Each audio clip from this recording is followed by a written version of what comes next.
નમસ્કાર મિત્રો, અમારી યુટ્યુબ ચેનલમાં તમારું સ્વાગત છે। મિત્રો, આજે આપણે આ સ્ટોરીમાં યાત્રા જતા પહેલા ધ્યાનમાં રાખવા જેવી વાત કરવામાં આવી છે। તો મિત્રો, સ્ટોરી શાંતિથી સાંભળો અને મનોરંજન માણો। તો હવે ચાલુ કરીએ। ક્યારેક સંબંધીઓને મળવા માટે, ક્યારેક કોઈ કામકાજના સંબંધમાં, તો ક્યારેક ફરવા માટે જવું પડે છે।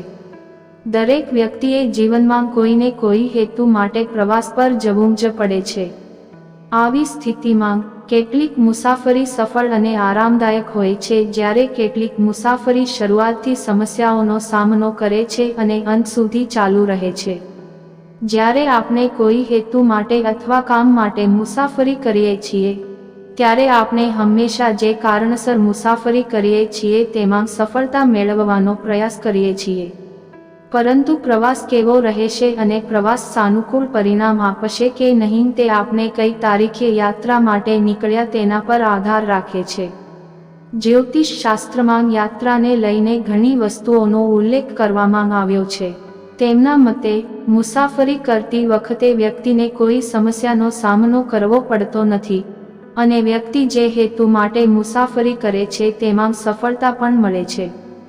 જો તમે પ્રવાસ પર જઈ રહ્યા છો તો આ બાબતો જાણી લેવી ફાયદાકારક રહેશે। હિન્દુ કેલેન્ડરની પ્રથમ તારીખને પ્રતિપદા કહેવામાં આવે છે અને તેનો અર્થ માર્ગ છે। મોટાભાગના લોકો તેને પાડવોના નામથી પણ ઓળખે છે। આ તારીખે ચંદ્ર તેની નવી યાત્રા પર નીકળે છે। આ તિથિ સુખ આપનારી કહેવાય છે, પરંતુ આ દિવસે યાત્રા કરવી અશુભ માનવામાં આવે છે। જો તમે આ દિવસે કોઈ મહત્વપૂર્ણ કામ માટે મુસાફરી કરી રહ્યા છો, તો તેને મુલતવી રાખવું વધુ સારું રહેશે। દ્વિતીયા તિથિ પર મુસાફરી કેલેન્ડરની બીજી તિથિ દ્વિતીયા છે। મોટાભાગના લોકો આ તિથિને દૌત પણ કહે છે। આ તિથિ હંમેશા શુભ હોવાથી આ તિથિને સુમંગલા કહેવામાં આવે છે। આ તારીખે યાત્રા કરવી ખૂબ જ શુભ માનવામાં આવે છે। જો તમે આ તારીખે કોઈ ઉદ્દેશ્યથી યાત્રા કરી રહ્યા છો તો તમને તેમાં ચોક્કસ સફળતા મળશે। વ્યવસાયિક યાત્રાઓ માટે આ દિવસ ખૂબ જ શુભ છે। પ્રેડિક્શનથી જાણો માર્ચ મહિનામાં કયો રંગ, દિશા અને તારીખ તમારા માટે શુભ રહેશે।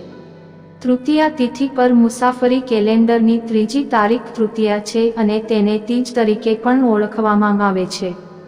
આ તિથિને જયા તિથિ કહેવામાં આવે છે કારણ કે આ તિથિ પર કરવામાં આવેલ કાર્ય હંમેશા વિજયમાં પરિણમે છે।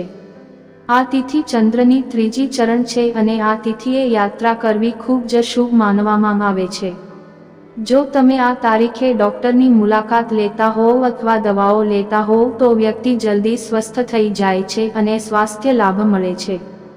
ચતુર્થી તિથિ પર યાત્રા કરવી કેલેન્ડરની ચોથી તારીખ ચતુર્થી છે અને આ તારીખને ખાલા તરીકે પણ ઓળખવામાં આવે છે।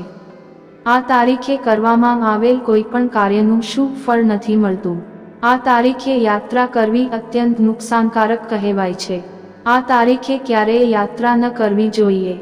શાસ્ત્રોમાં આ તિથિએ યાત્રા કરવા વિશે કહેવામાં આવ્યું છે કે ચતુર્થી મરણાદ્ભયમ, એટલે કે આ તારીખે યાત્રા કરતી વખતે હંમેશા નિષ્ફળતા અને ઈજા થવાનો ભય રહે છે। પંચમી તિથિએ યાત્રા કરવી કેલેન્ડરની પાંચમી તારીખ પંચમી છે અને આ તારીખને પૂર્ણ તિથિ તરીકે પણ ઓળખવામાં આવે છે। આ તિથિએ કરવામાં આવેલ કાર્ય વિશેષ ફળ આપે છે। આ તારીખે યાત્રા કરવી ખૂબ જ શુભ કહેવાય છે। જો તમે આ તારીખે કોઈ મહત્વપૂર્ણ કામ માટે બહાર જશો તો તમને ચોક્કસ સફળતા મળશે। પંચનામી તિથિ વિશે શાસ્ત્રોમાં કહેવામાં આવ્યું છે કે આ તિથિ પર યાત્રા કરવાથી વિજય પ્રાપ્ત થાય છે। માર્ચ મહિનામાં છે તમારો જન્મદિવસ, જાણો આ મહિનામાં જન્મેલા લોકો વિશે ખાસ વાતો। ષષ્ઠી તિથિ પર યાત્રા કરવી હિન્દુ કેલેન્ડરની છઠ્ઠી તારીખને ષષ્ઠી કહેવામાં આવે છે અને આ તારીખને કીર્તિ તરીકે પણ ઓળખવામાં આવે છે। આ તારીખે યાત્રા કરવી નુકસાનકારક સાબિત થાય છે। વ્યાપારીઓ અથવા નોકરી કરતા લોકોએ આ તારીખે યાત્રા પર ન નીકળવું જોઈએ કારણ કે આમ કરવાથી નુકસાન થઈ શકે છે। ષષ્ઠી તિથિ પર યાત્રા કરવા વિશે શાસ્ત્રોમાં લખ્યું છે કે ષષ્ઠીત્વમ ન લાભે, એટલે કે આ તિથિ પર યાત્રા કરવાથી કોઈ ફાયદો થતો નથી। તેથી આ દિવસે મુસાફરી કરવાનું ટાળવું વધુ સારું છે. સપ્તમી તિથિ પર યાત્રા કરવી. કેલેન્ડરની 7મી તારીખને સપ્તમી કહેવામાં આવે છે અને આ તિથિને મિત્રપદ પણ કહેવામાં આવે છે. આ તારીખ ચંદ્રનો 7મો તબક્કો છે. આ તારીખે યાત્રા કરવી અશુભ કહેવાય છે. તમે જે હેતુથી યાત્રા કરી રહ્યા છો તેના અશુભ પરિણામ મળે છે. આ તિથિએ યાત્રા કરવી શુભ અને અશુભને વિદાય આપવી એ આમંત્રણ સમાન માનવામાં આવે છે. આ તારીખે માત્ર ધાર્મિક યાત્રાઓ જ કરી શકાશે.